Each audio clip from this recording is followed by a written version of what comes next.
Professor Potter, thank you so much for joining us. Thanks for having me. This is a great series you have.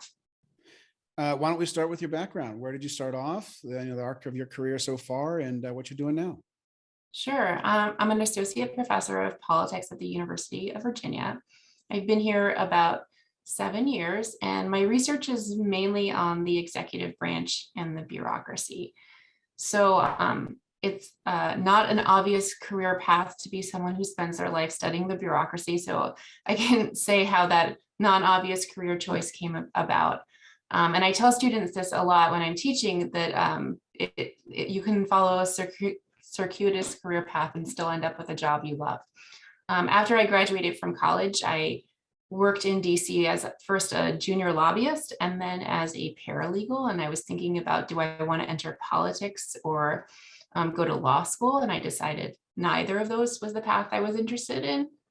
So I got a master's in public policy and wanted to work in public policy and thinking about detailed policies and how those work. I got a job at the Office of Management and Budget after grad school, and I worked as a regulatory desk officer in the Office of Information and Regulatory Affairs. And in that job, I learned so much about how regulations are made in the US, which is not something I had any background in. And so I became fascinated and decided I was going to move to Germany and work on regulatory reform in Germany. So I did that for a year, lived in Berlin. And then I decided that I wanted to do research on this. So I went and got a PhD in political science and public policy at the University of Michigan. And from there, I came to UVA, where I work now, and keep studying the bureaucracy and rulemaking and regulation and how that works in the US. So it looks like the overarching theme of your work is really this kind of bureaucracy concept or rulemaking concept. Can you talk, broadly speaking, what is your interest as it relates to these kind of broad questions? Sure. Well, the reason I find the bureaucracy so interesting is that today in 2021, the bureaucracy is making really important policy choices that affect all of our lives. So they regulate how clean the air we breathe is, what drugs we can take, where they're sold, how they're sold. They decide who is and who is not disabled, and how our retirement funds are managed. So that's like everything we do is affected by bureaucracy, but we don't have a good perception and understanding of how that works. Like that's not what we're taught in high school. We're taught about Congress and Congress making laws. And that's the right way to make policy. That's sort of the normative takeaway we have. And so I want to think about how these unelected people are making these policy choices, and what that means for all of us, and what kinds of choices, and how does politics, the fact that we do have a separation of powers system and there's oversight from all of these bodies over the bureaucracy, how does that affect what bureaucrats do? How does oversight work in practice? How does oversight change what agencies do? And how does this exchange, which is really dynamic between agencies and Congress and agencies and the judiciary and agencies and the president, change the outcomes that we actually observe policies coming out of the bureaucracy. So one thing that sort of unifies all of this is sort of our deep interest in procedure, which is really something that's very important to bureaucracies, is like, and that goes all the way back to Max Weber in the 1880s, writing about the importance of procedure to having a professionalized bureaucracy. So I mean, it's interesting when you spent some time in Germany. I'm curious how that influenced any of your thinking related to the US or this regulatory side. Did it have any impact or did it not? I mean, they're famous for rulemaking, so I'm curious, or process, if you will. Yeah. So maybe you could share anything you learned from your German experience. So the regulatory reform process in Europe is so different, right? Because you have the EU sort of giving these countries guidelines about what they have a regulatory initiative called better regulation. That kind of comes down from top, and it's really hard to fit into the individual countries' systems. So that was really interesting to think about, this multi-level governance that really matters a lot in Europe, and does here too if we think about states, but not at the federal level. We don't have that same super body. And so So it was really interesting to see that interplay and how that country was trying to reform its system. It's a slow process there, just like it is here. So there's a lot of lessons about commonalities about how procedure looks in Germany is in a lot of ways really similar. Of course, they have a parliamentary system, so it's different on that grounds. And as you point out, there's a word in German, Ordnung, which means like order and attention to order, which is very different attitude towards the state and regulation than we have in the US. So I think all of these things are really interesting dynamic features, but in sort of the US is its own unicorn. And so I came back and I really wanted to study that unicorn, but I think there are some similarities. Well, let's go into some of the details, and maybe we can start with this notion of oversight. Since we're talking mainly about Congress, we want to talk about Congress as it relates to the executive. And if all these rules are happening in the executive, the first question, and one that we've addressed with previous guests on the program, has been really the concept of oversight. So from your perspective, I know there's different ways to view oversight, and if you could just walk us through a little bit, how do you view oversight, Congress's oversight of the executive, and what areas, in particular, are you focused on? Yeah, so I think when people hear oversight, they think hearings or investigations, and that absolutely is oversight, and it's really important oversight, because oversight of the executive branch is so important, right? This is what the Constitution set out, that we have separated powers checking each other. And so we need Congress to do that. And one way it does it is these really visible ways, like having hearings, conducting investigations. Those matter so much, but they're only one way that oversight is conducted. So kind of spooling us back to the 1970s, there was a big debate among political scientists whether there was enough oversight, because people thought there weren't enough hearings. And then someone pointed out, rightfully, right, that that's not the only thing that Congress is doing. It's also passing laws, and those laws tell agencies what to do in the executive branch.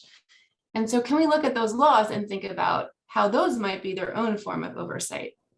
And so what really emerges from this is the idea of ex post oversight, which is really after the fact. So after an agency messes something up, you can have a hearing and say, oh, you had a VA scandal on wait times. That was a problem. Let's fix that, right? Or there was an investigation into this problem at the Department of Education. So that's called ex post, after the fact. But what we discovered in the 70s and 80s was like, there's also this form of oversight called ex ante, before the fact. And we might think about the distinction as, has the agency implementing something, or is it making policy choices down the line? And we want to make sure that they make the right policy choices. And so what we mean by this is, if we look at what agencies do, like in the rulemaking process that I study, there's a lot of procedures that Congress in particular has set up and told agencies, you have to pay attention to the following 5 things every time you write a rule. And by making them follow a procedure and pay attention to those things, Congress ensures that those things are not forgotten, that they are in every single rule. An agency has to say what the paperwork implications are of every single rule they write. And so this before the fact, ex ante oversight is a huge way that Congress kind of steers the agencies in the executive branch in particular directions that it cares about. So this is procedural oversight. And so this is really focused on, like, when agencies are making policy choices, let's set up a process in advance that stacks the deck in favor of things that we care about, or groups that we care about, that we want the agency to continually pay attention to. So I think that's a distinction that gets lost, and it's hard to observe this kind of oversight that I'm talking about, the before the fact oversight, because you have to go in and dig and read the laws, whereas you can go and count hearings, and you can count investigations, and you can say those are declining over time, or whatever your metric is. It's a lot harder to say what's happening with procedure over time. So it's interesting, when I think about oversight, I think of it more as a board of directors who is supposed to be watching over the actions of the management team, getting data, tracking, usage of a product, et cetera. I have a more business view of what oversight is. And then, but obviously I've learned, through talking to a number of different scholars and, operators within Congress, that oversight is typically thought of more as you mentioned, which is, investigations. And you're bringing up another concept here, which is really the way Congress has instituted a process as being almost a self-regulating process that the executive has to go through. Now, and this is very interesting. I mean, basically, they're creating a set of rules to develop rules, right? Mhm. And I guess one of my questions along these lines are, and this comes to some of my questions for later as well, though, are these standardized? Did someone come up with, here are the 5 steps that are important for any rulemaking for any executive agency, and everyone refers to this best practice? Or is it every rulemaking agency has its own ad hoc kind of structure to it? And can you walk us through, like, how is that done? And is it wildly different from agency to agency, or is it the same for everyone? Okay, so my answer here is that it's both, which is maybe a frustrating answer. So back in 1946, Congress passed a law called the Administrative Procedure Act. And that is like the backbone of the administrative state. Like, that law is so important, the APA. And it told agencies, when you want to do things like rulemaking, here are the basic steps. And if you go look at that law, it was 9 pages when it was passed. So it's not like really in depth, but again, today in 2021, we call it the backbone, right?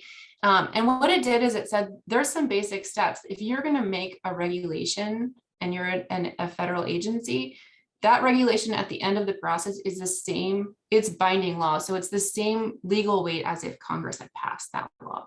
So that's a big responsibility for unelected people to do, right? And so what the APA says is you have to issue a proposal, you have to solicit public comment, and then you have to issue a final rule that says what you did in response to these comments, like if you changed anything and why. And then you have to allow for a waiting period before the rule takes effect. So these are sort of basic procedural steps that were set up in the APA. That applies to everybody. And there's exceptions to the APA in special cases, but generally the law is pretty broad. From there, that was 1946. Congress has passed lots of laws applying to agencies since then. And individual agencies have had procedural layers put over the top of that.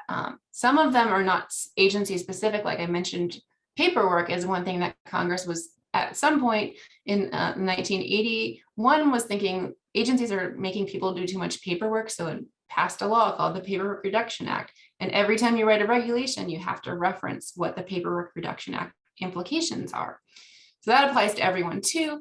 But then agencies like the Food and Drug Administration has special requirements when it writes rules, as does the Center for Medicare and Medicaid Services. So, and those have come in individual statutes. So there are specific agency-specific requirements, but there's also a broad process that applies across the federal government. And so what about the concept of sunsets? I've always been amazed that Congress doesn't bake in automatic sunsets to every bill. I guess they assume that every bill they pass is good for eternity. And it looks like they've made the same assumption for the regulatory agencies. So is that something that has ever been provided any guidance to the agencies, or are all of their rules immortal? So rules are not immortal, right? We know that from the Trump administration, where Trump made an active endeavor to undo, to deregulate, which is its own process, to take rules off the books. So it's not like a rule can never be taken off once it's made, but it does have to be undone. But there have been conversations at various points about regulatory sunsets.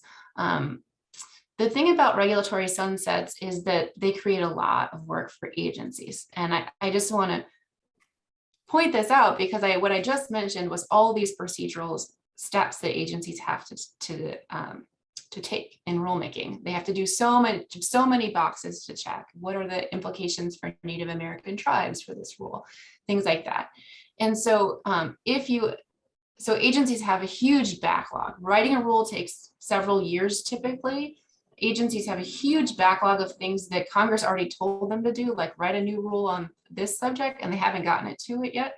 And on top of that, if we had sunsets, we would need a much bigger bureaucracy to do all of this work. So it's not necessarily that it is a terrible idea, but do we have the capacity to do that now in 2021 if all rules sunsetted it at 5 years now? It would be, I think, an unmitigated disaster to say that there was this deadline, because I don't know how agencies, some of these regulations are critical to our health and safety. And so I would hate to say that because we thought, there was a time limit was a good idea, suddenly they get erased, right? Because we would need to be able to put them back quickly. And that would create, if we didn't, it would create a lot of uncertainty for the firms that comply with all these regulations. Like, is this thing going to persist in 5 years? Oh, I don't know. How should I do long-term planning? So if we step back to the fundamental idea of oversight again for a minute, in my view, there's this concept of Congress passes a law. One question is that law being executed, right, faithfully? Yep. And I guess that's the first, notion I have. How does Congress know if all these agencies are actually doing the things Congress told it to do? Is there some mechanism, or is that part of the job of a particular group of people to watch that? Or is that something that's taken on faith unless there's some kind of an emergency or a whistleblower? I think we have a lot of different ways. One, we have the media, right? So that's reporting on VA wait time scandals or anything an agency is doing that is really problematic for the public.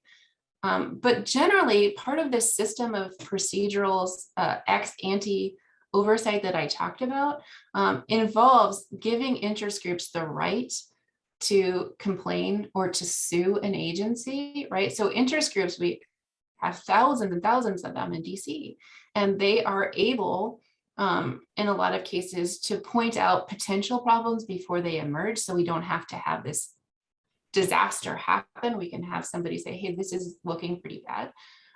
Or, after the fact, when it does happen, there is a voice to that constituency to say, this really is not what Congress intended with this law. So we have sort of diffuse. So in this sense, this is again coming back to the 1980s and thinking about what does actually oversight look like? It's not necessarily just Congress who's going out and detecting the problems. It's also interest groups who have a stake in these policies. But it sounds to me like the way you just described it is that Congress is actually outsourced a lot of this oversight work to the private sector, and tried to make it self-regulating rather than having a series of watchdogs that are just making sure that the law is implemented as it was intended. Is that right? So when you say it that way, it sort of has a negative valence. I think you can think about it as outsourcing. One of the terms that's used in the literature is that this is a more efficient way of monitoring agencies, because we have 330 million people in this country, and bureaucratic agencies are doing all these things I already mentioned for each of these people, right? Clean water, clean air, safe pharmaceutical drugs, all that stuff. And so how do we know about all of these problems when they're so diffuse in society and so complex, right? These things the bureaucracies do, if you go and read a regulation in the Federal Register, they are not casual, Sunday afternoon reading. These are detailed, thoughtful, complex policies. So it's hard for Congress, who's like this body of generalists, to really have this sustained in-depth knowledge to make the policy, the broad policy guidelines, and also to make sure that they're always being faithfully followed. So this is, I would describe it as a more efficient way to oversee sort of problems, executive branch and society writ large, is to allow the people that are negatively affected by them to say, hey, I'm negatively affected by them.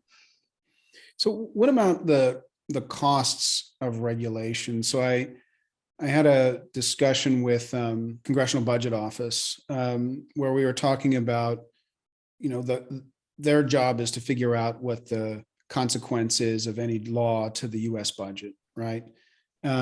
But meanwhile, that calculation of scoring bills doesn't include the costs to private businesses, right? It's really just the impact of the US government rather than the impact to society, the societal cost. And so you're missing that for bills. But it seems like for regulations, you do get some of that through the public feedback. Is that something that you think is sufficient? When the regulators, do you think that process captures that kind of external cost when they're doing their review of what the regulation should be? So that's one way that they get feedback on costs in society, but I would say the more active way that they're calculating the cost is through cost benefit analysis. So starting with President Reagan, agency rules that are have policy consequences require a cost benefit analysis. And this vary in quality, I should say, across the executive branch, but a lot of them are very sophisticated thinking about what are the costs. And when agencies do a cost benefit analysis, they are taking a societal perspective. They're not taking the agency's perspective or Congress's, or they're taking societal benefit perspective, which has its own problems too. I wouldn't say that's like a perfect solution, but they are costing out over, time. What is the consequence of me adopting this policy versus they're supposed to consider a policy alternative. So versus another way we could accomplish this goal is this, and regulations are only supposed to be adopted in theory if they offer net benefits to society. So we are explicitly thinking about this. This is not something that's casual. The executive branch has set up a process by which every regulation takes into account the cost imposed to society. So one thing I'm curious about, that it's not directly a regulatory agency problem. It's more about the instructions they're given from Congress, right? Because a lot of the, like if we take two agencies I'm a little bit more familiar with, say the FAA or the FDA.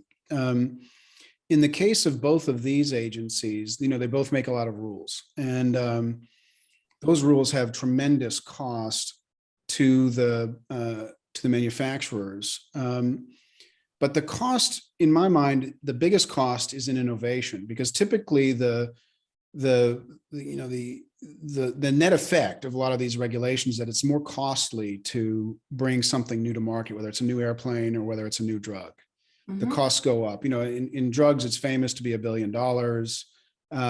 In airplanes, it's mainly, you can see the result through the lack of innovative new airplanes that come on the market, primarily driven by regulation. And that's probably because Congress has given it a job to be focused on safety, not focused on innovation. So the rules on the one side can be very effective. They have been effective at creating a more safe environment. On the other hand, they've retarded the long-term innovation of the industry. So when they go through that rulemaking process, how much does something like innovation come in, or is it totally ad hoc again to the agency? And that's one of those extra rules that they would put on top. So a couple of things here. One is like when an agency does a cost benefit analysis, it's taking the status quo at this moment and thinking about, given where we are now, what is the additional cost or benefit of this policy proposal? So that's a little different than what you're talking about, which is like the net overall regulatory burden suppresses innovation. So a cost benefit analysis has some ways that you could like cost in like the loss in innovation, like economists have thought about things like that. But I think your broader point is like, well, on net, this regulatory scheme we've established on the whole, not this particular new regulation, is it costing society something? And so that's where things like we have each president for the last 20 years, 30 years has done some sort of regulatory look back where they say, well, can we go in and think about how to streamline our regulations? Now, I would say this process is not as institutionalized or systematic as I would hope it would be. As a scholar of institutions, you want to institutionalize stuff, but agencies do think about this. And, we had broad scale like airline deregulation in the 70s and things like that. So there have been moments where we've kind of realized that the broader approach we're taking to a particular industry is not working. But our process is maybe not designed to sort of reevaluate the whole wheel at any particular moment. I would say that's not really an agency's role to sort of say, we're doing the whole airline industry wrong. That's Congress's role, right? Because agencies in theory are told to go regulate the airlines and they have some discretion within that, but the broad policy calls about the way it should be structured are intended in our system to be taken up by Congress. Yeah, like you said, it's incremental, and maybe their job is to be incremental. And it just seems to me that most of the incremental work of the agencies I'm familiar with is typically more safety oriented than it is with an ultimate aim of increasing innovation in an industry, right? Or maintaining that innovation. And so typically the regulations wind up benefiting safety to a great extent. But on the other side, there's a cost of long-term innovation. So there's long-term potential decrease in utility. But when it comes to regulations, obviously even incrementally, some of them can have a huge impact, right? Whether it's in the banking industry or any other industry. So even those incremental rule changes that the regulators are making can have a huge consequence, as you mentioned in the beginning. So what do you think Congress's role is as it relates to those regulations? Should Congress have a mechanism to say, look, we don't like that regulation, don't do it? Should regulations above a certain cost have to go through Congress? And what's your thought on the balance between the existing situation with the regulators and Congress? So generally, at any point in time, Congress could always pass a law that overrode any agency regulation. Like that would just supersede the agency's regulation. So this is always within Congress's wheelhouse. So they always have that capability as a baseline. From there, Congress actually does have a review power called the Congressional Review Act. So the Congressional Review Act was passed in 1996. And basically what it does is replace an earlier way that Congress oversaw rules. So before 1983, I should say, Congress had the ability to do a legislative veto. So an agency would write a rule and Congress would say, nah, we don't like that. In 1983, the court struck that down in a case called INS versus Chadha, and said that Congress can't unilaterally strike agency regulations because they have to send that to the president for the presentment, right? That's what the Constitution says. So that got overthrown. In 1996, Congress tried to reassert this with the Congressional Review Act, and that law works like this.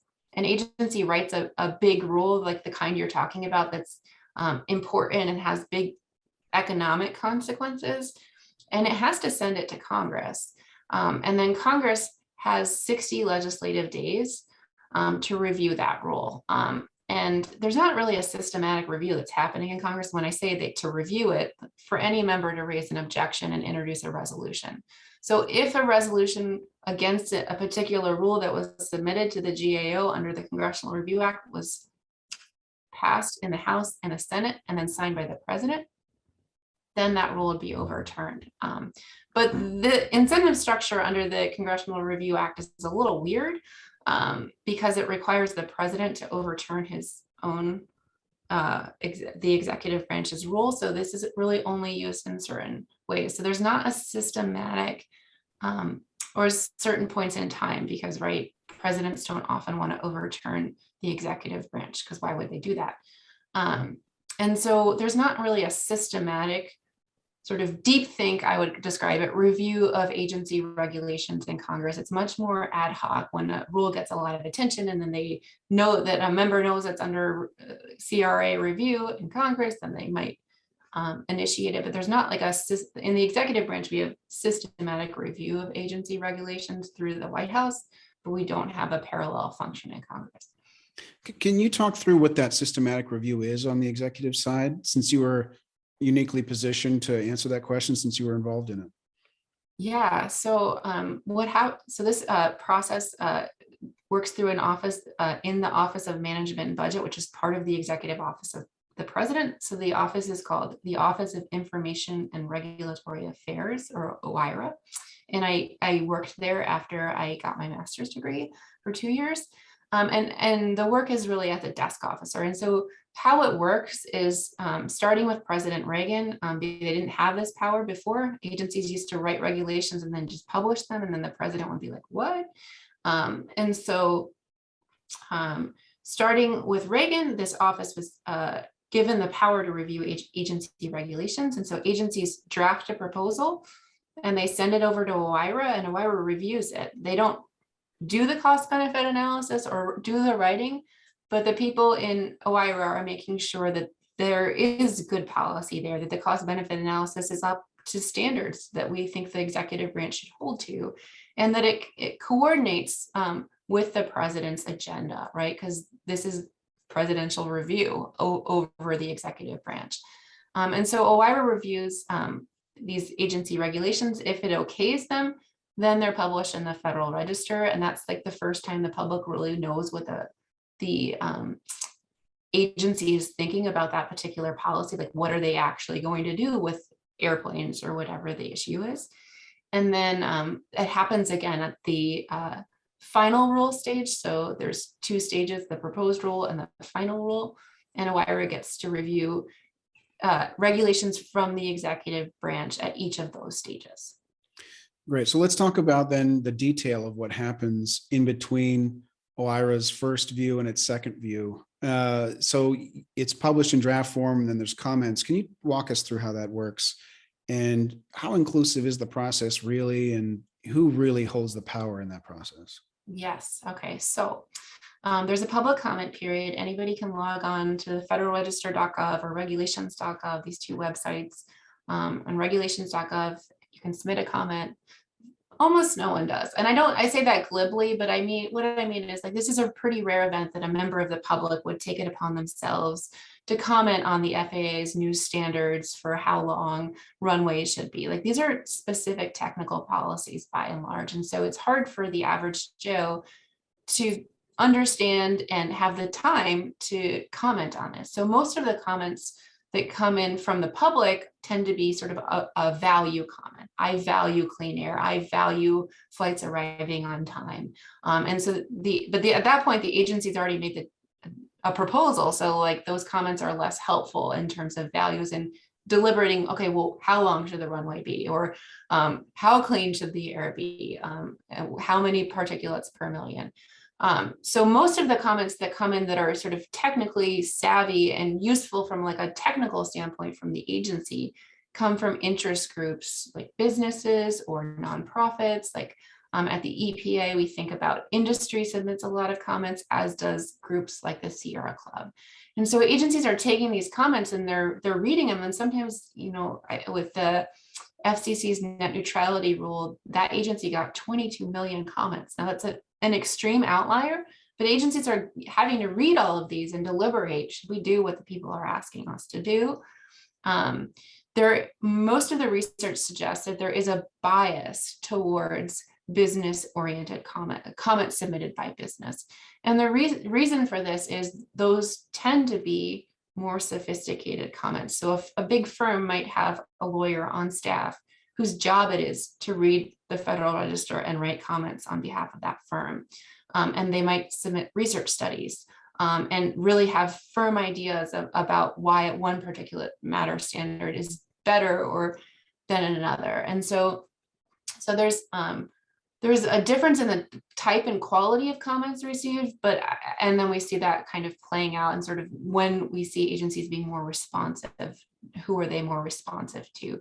Most of the research suggests they're more responsive to these more sophisticated comments. So it's opened up, people, or businesses throw their comments in there, and then there's some kind of deliberation inside the rule makers, the bureaucracy. How does that work? Are they around a table? Is there a committee of people with equal power and a vote on each comment? What exactly happens in there? Yeah, so when agencies write rules, they typically write them at sort of like the lowest common unit, which is called the program office, right? The people who are actually specialists in whatever that thing is. And then they have to work within the broader, department or organization they work within. So it'll be a team of people who are generally specialists in that area, maybe a lawyer, and they're not always, they can't read 22 million comments, right? So there's like tools that agencies use, like AI, like plagiarism detection, to make sure if somebody's submitting a huge chunk of identical comments, that the agency doesn't have to like pour through them. And they're deliberating over the things people are raising as issues. And the sort of Sorry, and when you say they're deliberating, who's they? These program office people, eventually when a policy, and what they're doing is they're writing in the preamble to the final rule a response. A lot of people weighed in on provision 10, but we don't think we can change it for the following reasons. This is not a deliberate, the pool of comments is not representative of the larger public, and the agency's task is not to deliberate and weigh sort of where the balance of comments is. It's to take those points and reason them out and decide if those people have made good enough suggestions that should make it into the final rule. And so they have to explain in the final rule why they didn't or didn't do things. So the process is an agency process, like I mean a career bureaucrat process by and large, but before it's going to end up in the Federal Register, it's going to go through a political process where political appointees at that agency are going to review it. And so is OMB, who has a sort of the president's ear. So it's not like it goes completely outside of any political oversight, but it does happen. The sort of discussions are happening generally at a pretty deep area in the agency. So down low, there's some decision-making happening, but then eventually it gets signed off by the secretary, someone at OMB, and then OMB, who was going to interpret its, impact to the president one way or another. Yes.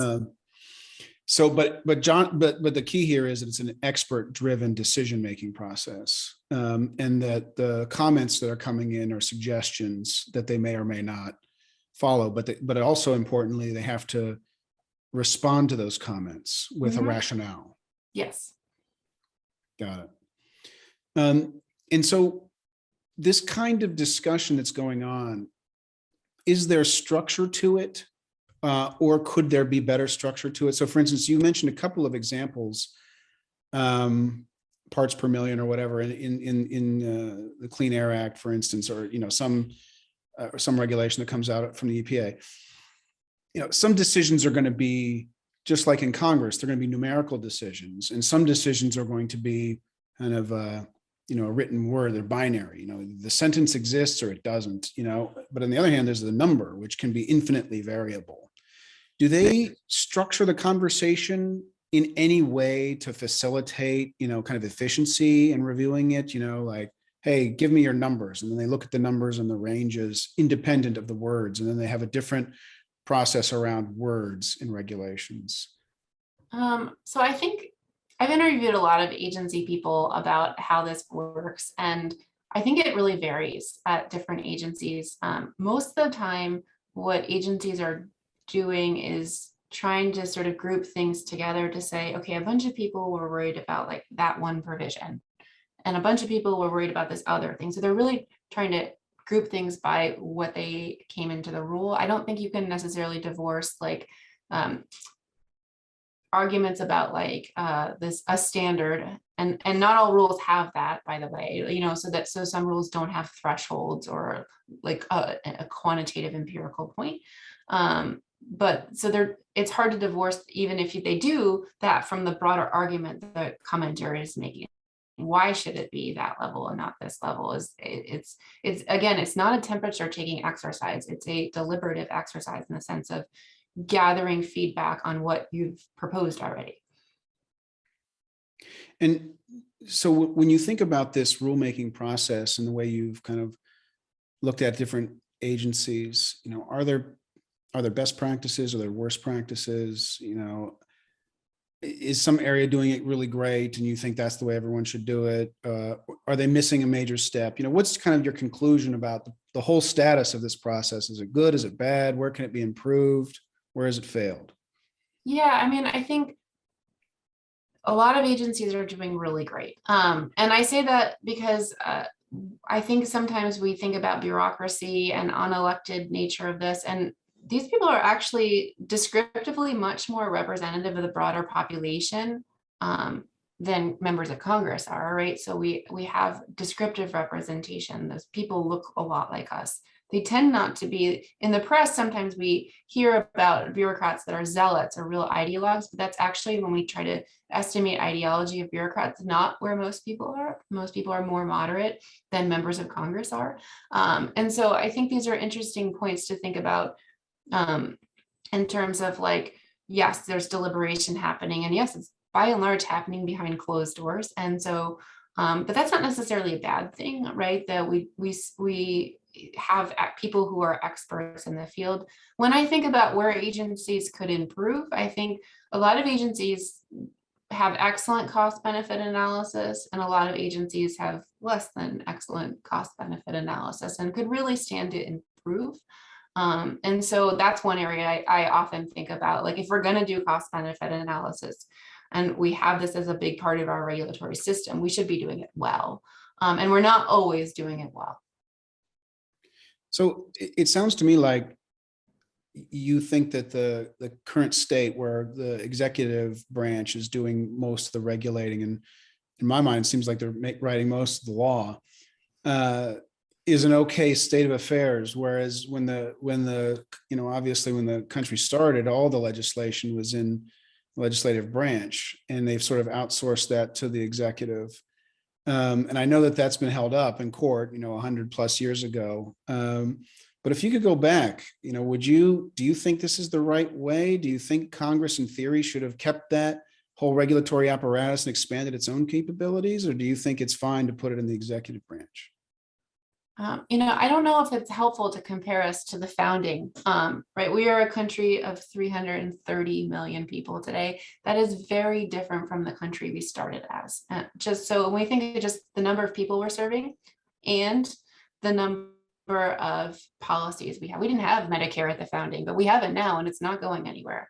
So like, what do you do given the status quo we find ourselves with? So I think there's a lot of question about like today, right? Is the bureaucracy doing too much?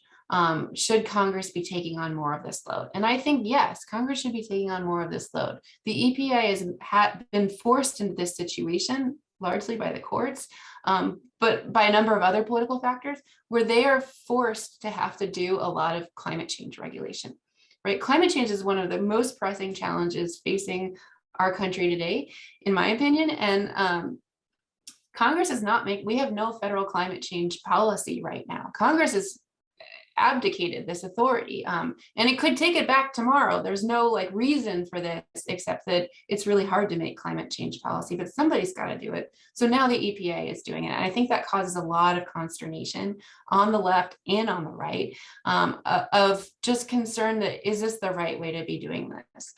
So probably the answer is Congress should take some of that authority back, but it's not able to for some reasons, but also like empowered to in other ways.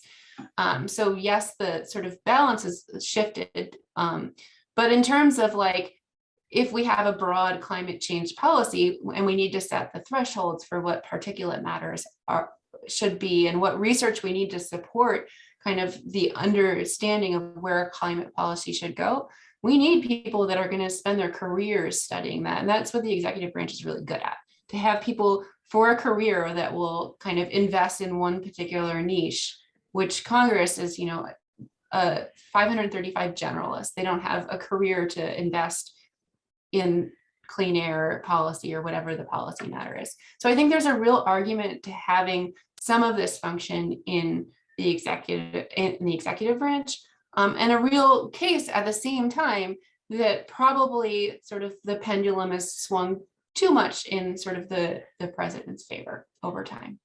I mean, you could imagine, and this kind of comes to my last major question around this capacity concept, right? And currently the executive branch has a much better capacity to do this kind of work. They have the experts, they have the people, they've got the full apparatus. And of course, Congress has given it to them, but they have that. In theory, Congress could create the same apparatus for itself, right? It could, every Yep. committee could have its own regulatory agency underneath it that was doing all this work, and you just have a few members who are sitting on a kind of a board on top of that group and signing off just in the same way that OMB is signing off. Would you think that does that have some inherent problems to it that would make it unviable?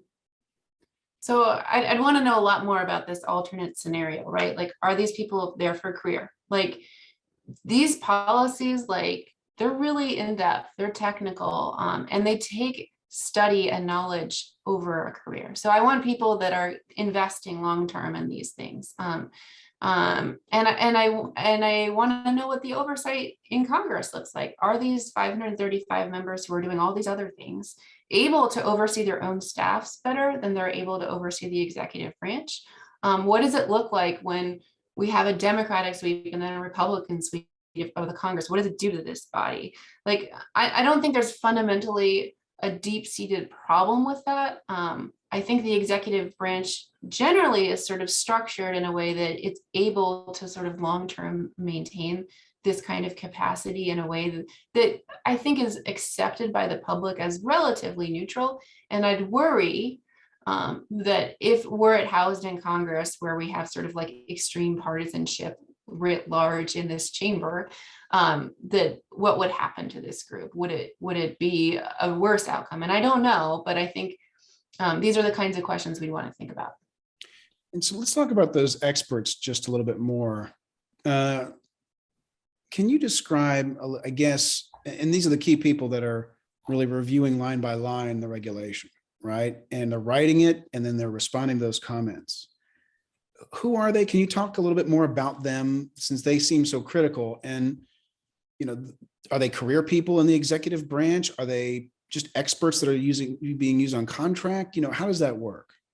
Yeah, so well, to make a regulation, you technically by law have to be a career civil servant.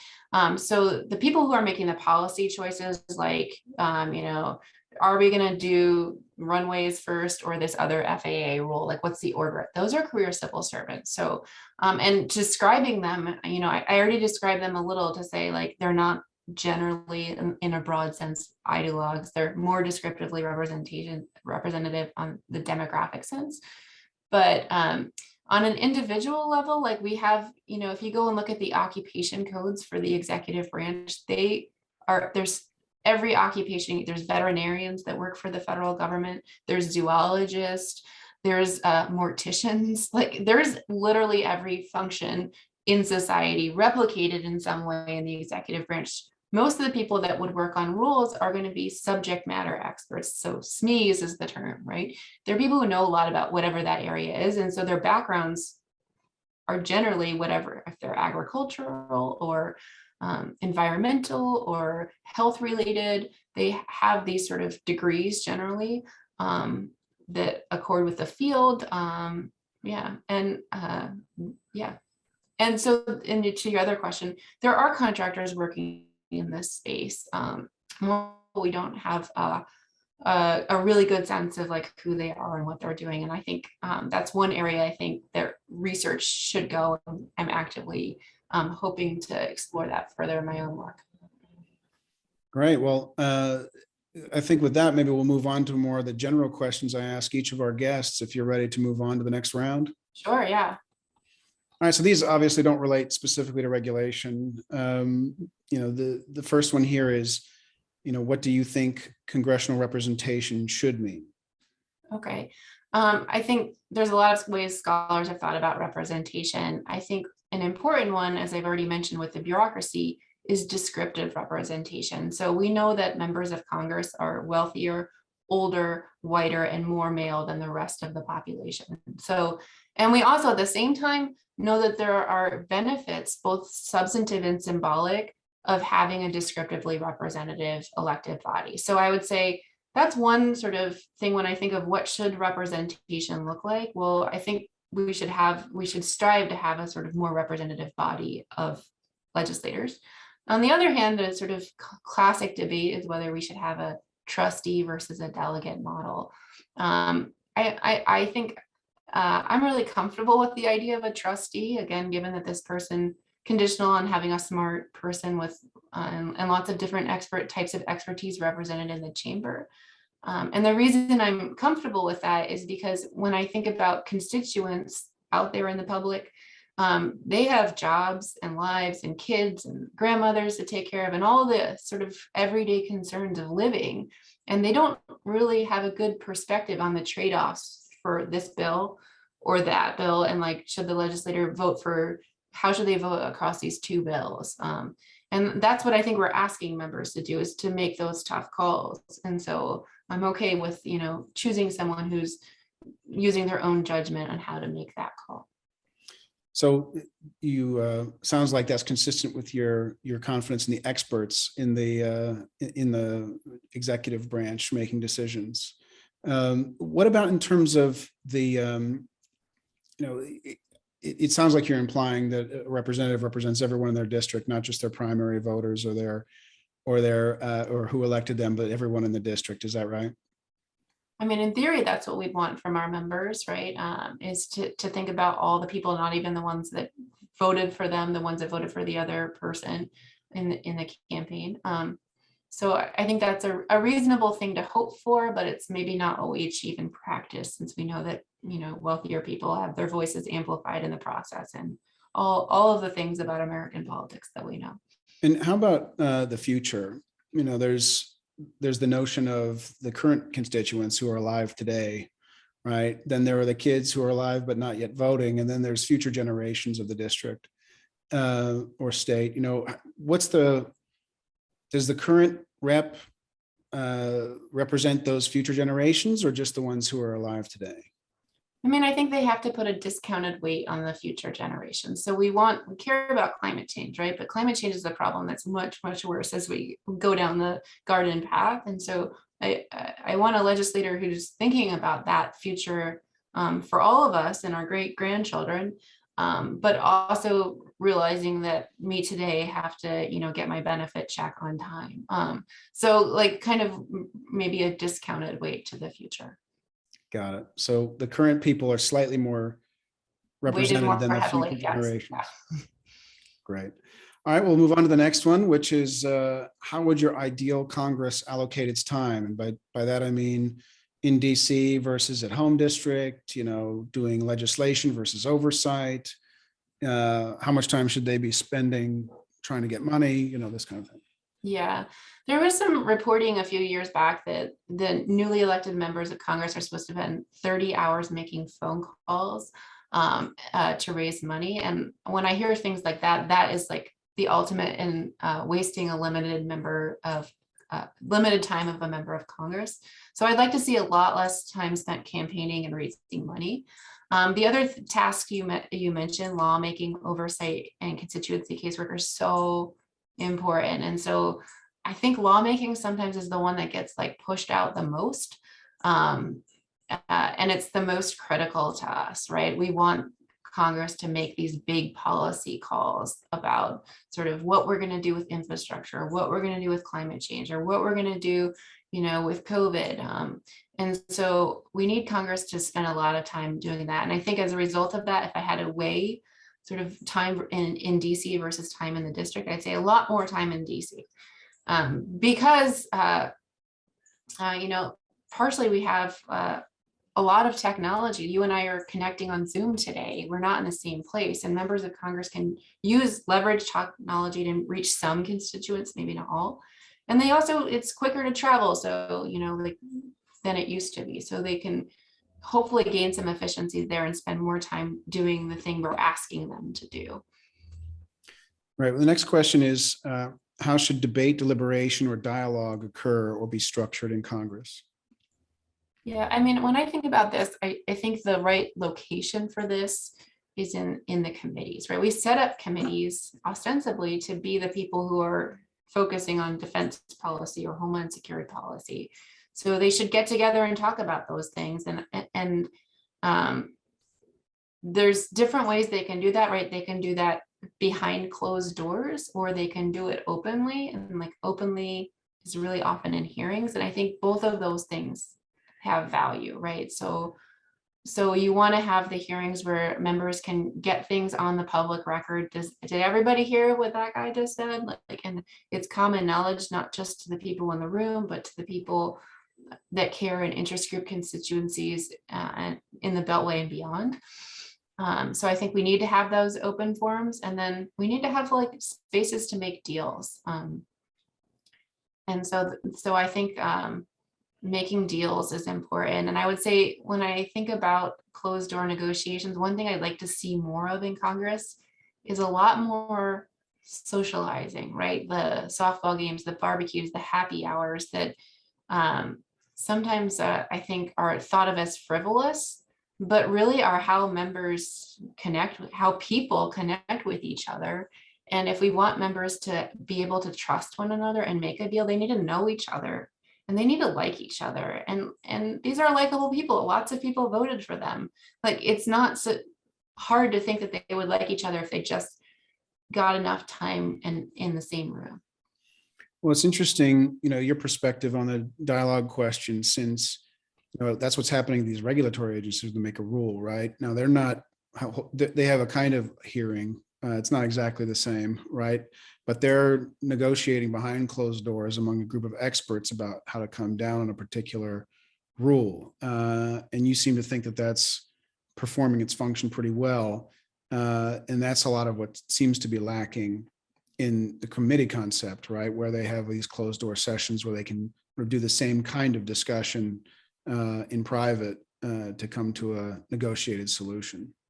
Yeah, I would say there's an important distinction, which is in the executive branch, there's a ton of oversight to those that happens after those closed door meetings, where we don't necessarily have that on the legislative side. And so that's one distinction. And the other thing about these bureaucrats is they're spending their careers together, right? They have the same backgrounds when they work in the agency. They might both have the same type of degree or training, and they have shared experiences, right? They're co-workers, which is not, I don't think, how members of Congress view the chamber today. And so that's also another thing to keep in mind and this comparison. All right, well, my next question is, what fundamental institutional improvement should Congress make within 50 years? Okay, well, I'm going to come back to this idea of politics versus administration, right? Where there's a lot of criticism of the executive branch and the bureaucracy of making too many political calls. And so I'd like to see Congress making a lot more of those political calls. And I think that is hard, and there's a million different things that could make that happen. I don't have the one sort of panacea to fix them all. If I could, with a wand, change one thing that in sort of my little area, I think I would think about changing the Congressional Review Act.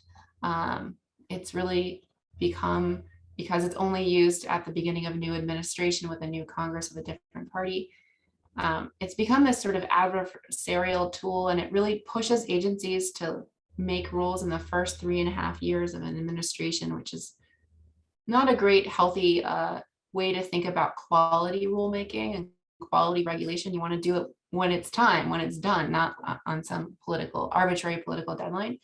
And I think that it's just made rulemaking seem even more partisan to Congress, because we're undoing Trump's rules or undoing Obama's rules, and that I'd like to see a more thoughtful, considered way to oversee rulemaking, because these are important policies, and to have them sort of not systematically considered, but considered in an ad hoc way, I think is detrimental to the process. All right, well, the next question is, what book or article most shaped your thinking with respect to congressional reform? So I think this is not a book about congressional reform, but it's a book about how Congress operates today. And that's Frances Lee's 2016 book, Insecure Majorities, where she really talks about like the spirit or zeitgeist of teamsmanship and what that manifests in Congress. And so I think that was really we talk about polarization a lot, but what does that mean today to a member?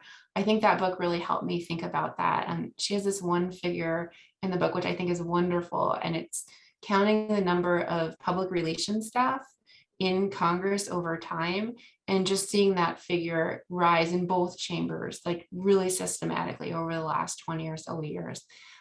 Is eye-opening to think about how the functions and prioritized tasks in Congress have changed. So Congress is really focused on messaging and getting sort of sound bites out to the public, and that changes like what a deal means for different people. And I just thought that was a really like smart, insightful way to think about what Congress is doing today.